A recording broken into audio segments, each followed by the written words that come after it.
Howdy. So, I attempted to start this video once, but I got interrupted. So, let's see how far we get. I think I got 4 minutes in last time.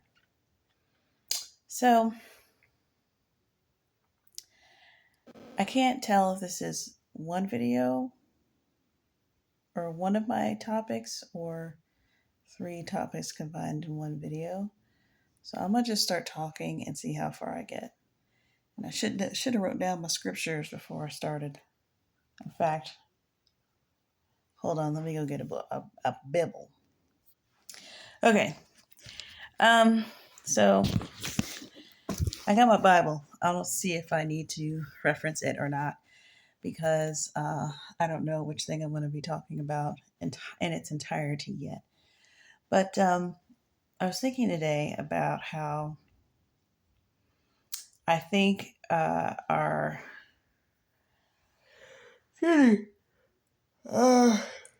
understanding of morality has been corrupted by TV and movies, unfortunately, which is really kind of sad and embarrassing, but it is what it is.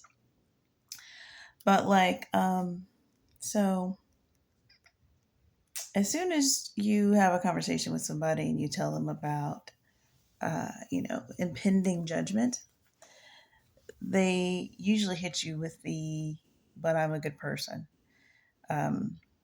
line. And even after you explain to them the theological understanding of the good person, quote fingers, the good person argument and how, how God perceives you being a good person, not necessarily how we perceive that. And why is this unplugged? Sorry, it's really low. Okay, there we go. So once you explain that to them, they're still kind of like, well, yeah, but I don't do this. Eventually murder comes up and, I don't do that. And they start to compare themselves to the whole of the human race. And, they're talking about, um, you know, just how there could be worse people.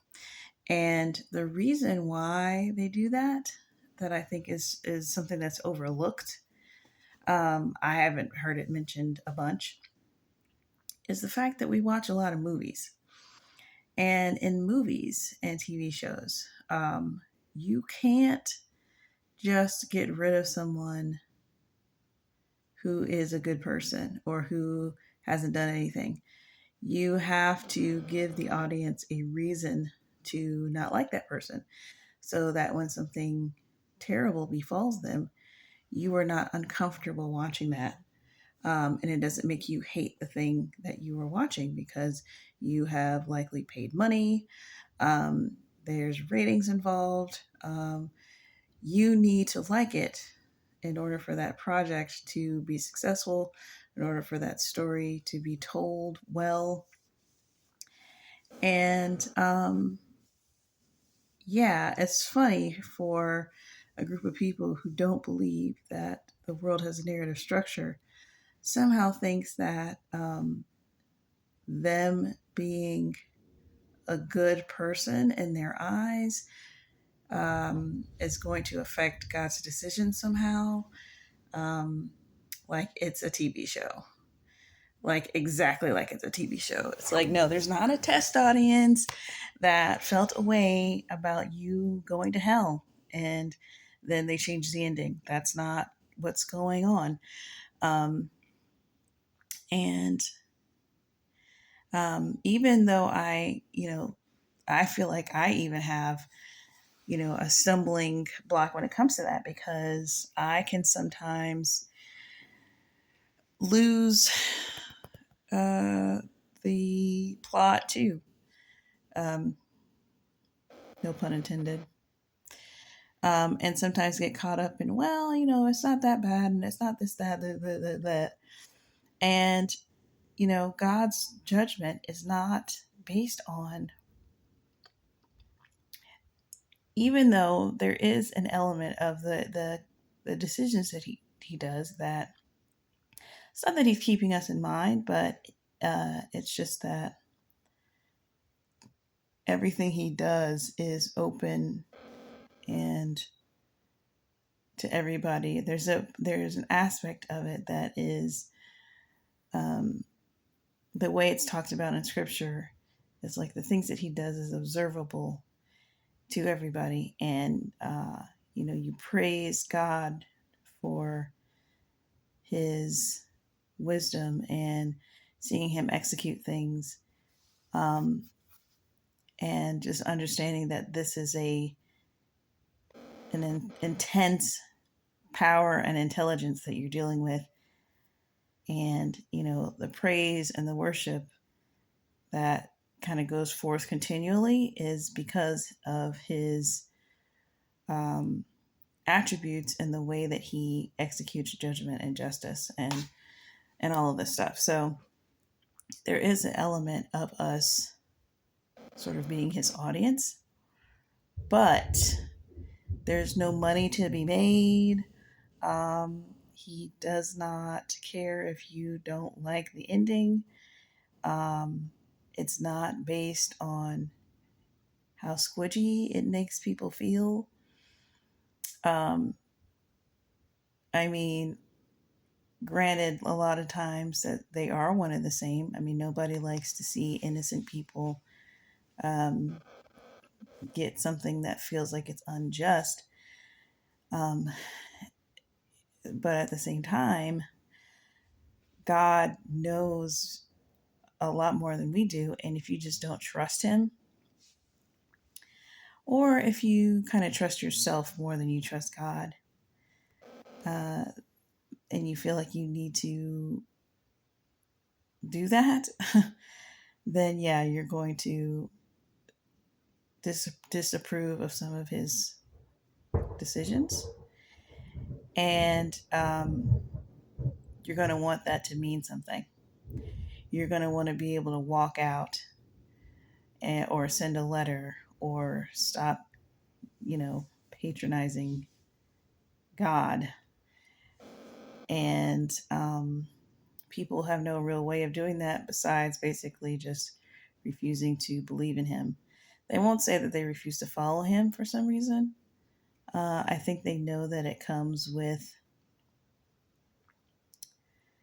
no one is going to out and out disobey God typically. What they say is they refuse to believe in a God who does that, and they kind of like turn their back on that one and find a different one or make their own or whatever. They don't out and out just say, like, I reject God, because I think they know that that is an automatic uh, do not pass go. Um, but, that's what they want to say. They want to believe that their sense of right and wrong is greater than God.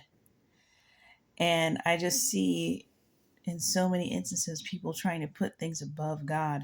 You cannot put the um, system of morality above God.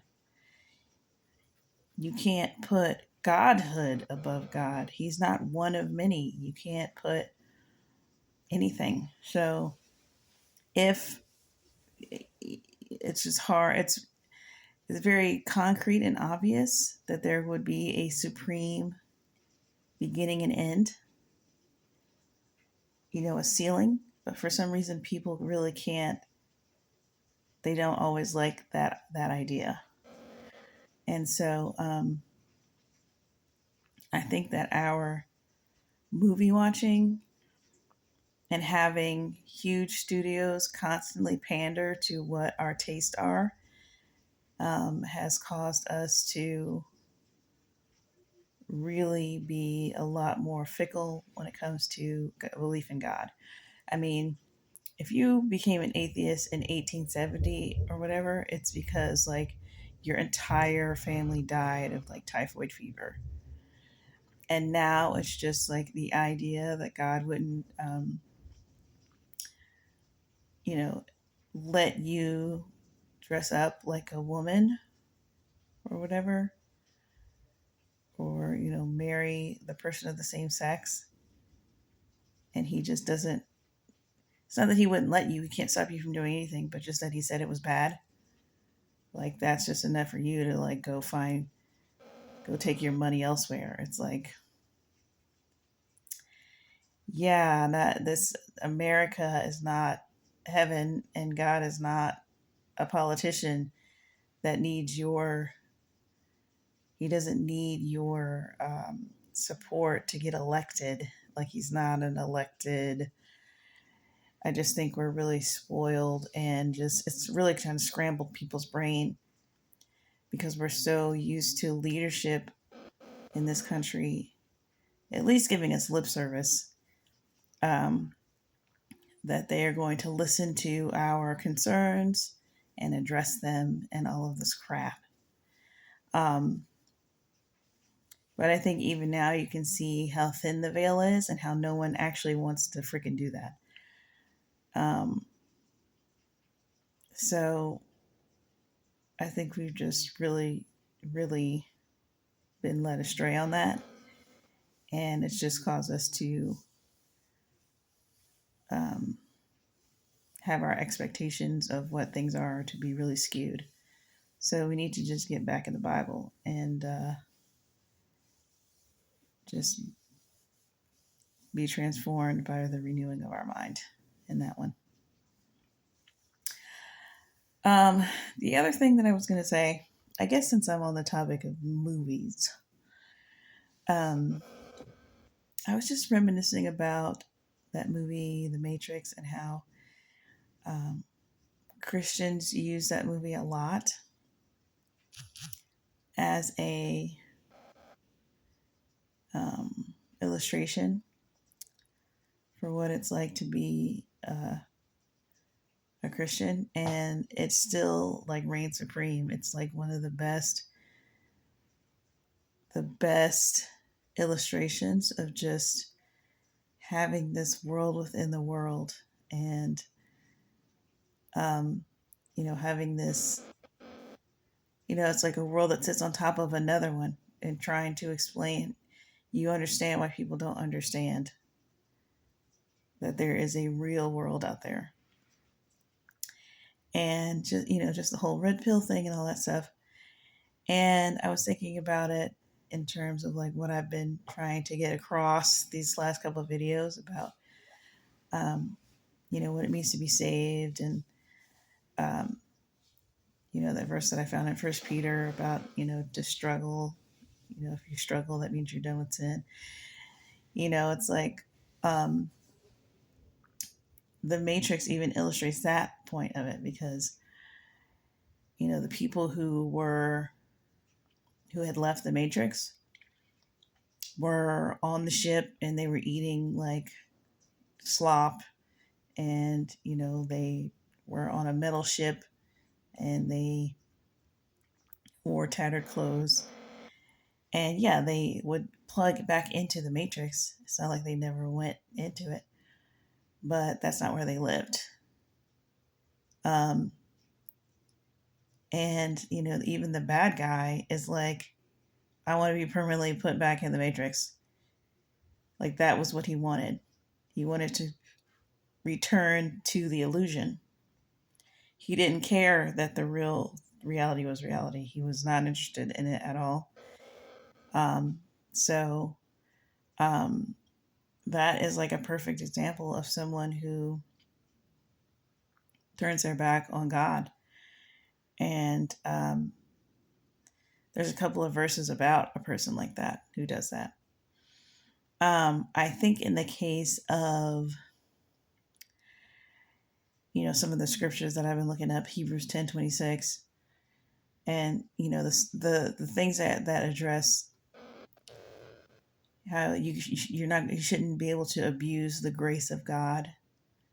I think the equivalent of that would be if someone offered you the red pill or the blue pill, but you took the blue pill. You woke up back in your bed, and then you were you told everybody about how Morpheus came up to you, and there's really another world outside of this world. You were telling people about it, but you yourself didn't partake in it. Like, I think there's a lot of people who fit that category. It's not a lot of people who are openly coming out of the Matrix and then being like, yeah, put me back in this hole. Like, there's people doing that, don't get me wrong. And they'll give you all types of reasons why that doesn't matter, and that's not a betrayal, and that's not, that's just a personal decision, blah, blah, blah. But what you're doing is blatantly turning your back on what's real and saying, I prefer the illusion.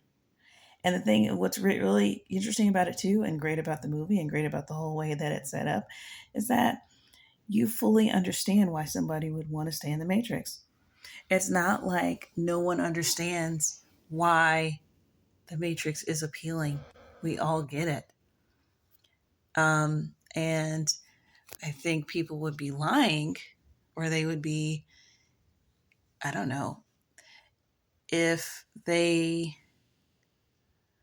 it's not like they went into the Matrix and then they just were like, didn't partake in any parts of it. They just, whenever they went, it was they went in on business. They weren't there to just hang out and go to the park and stuff.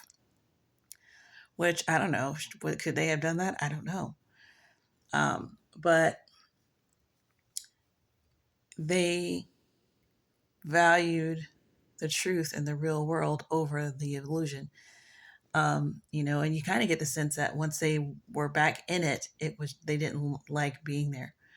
Like, they show the scene where when they first go back to the Matrix, and it's just kind of like looking around, like it's uncomfortable because they know that every person they see there is someone who's in bondage. You know what I mean?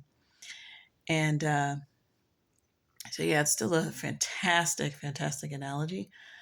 And so I think that there's a group of people, yeah, that are uncomfortable with the, and just imagine if you got pulled out of the Matrix and then you're in the real world, you're on a ship, and everybody is an a-hole that you're with. It's like, okay, now I'm on this ship. I haven't had bacon and eggs for 2 years, and everybody here is just absolutely insufferable. It's like, yeah, that probably would make you want to go in the Matrix, but, or would it? I don't know. Can you love being not deceived and being in a real world? I mean, the only difference is that it's not like everything of God is just suffering and terrible and just you don't get to have but your flesh kind of feels like that. So there's no equivalent in the Matrix to really illustrate what you get with God, but on a carnal level, that is kind of what it's like, going from the Matrix to, going from the world system to God's system is, there's a loss. That's why there's a suffering. That's why there is a struggle. And that's why to struggle is to be done with sin. It's like, because that sin nature is like the Matrix. And when you don't have that anymore, yeah, you're going to miss it, obviously. But that part of you that misses it is not the you that needs to survive. So it's fine. And yeah, I think there's some people who are they got the offer. They didn't take the offer. They're still in the Matrix, but they're still they're telling other people about it. And hey, who knows? Maybe some people are deciding to leave off of that. Maybe they led many, many others to the truth, but they themselves stayed in the Matrix. There's no amount of, well, I got this many people out. It's like, yeah, but you decided to stay.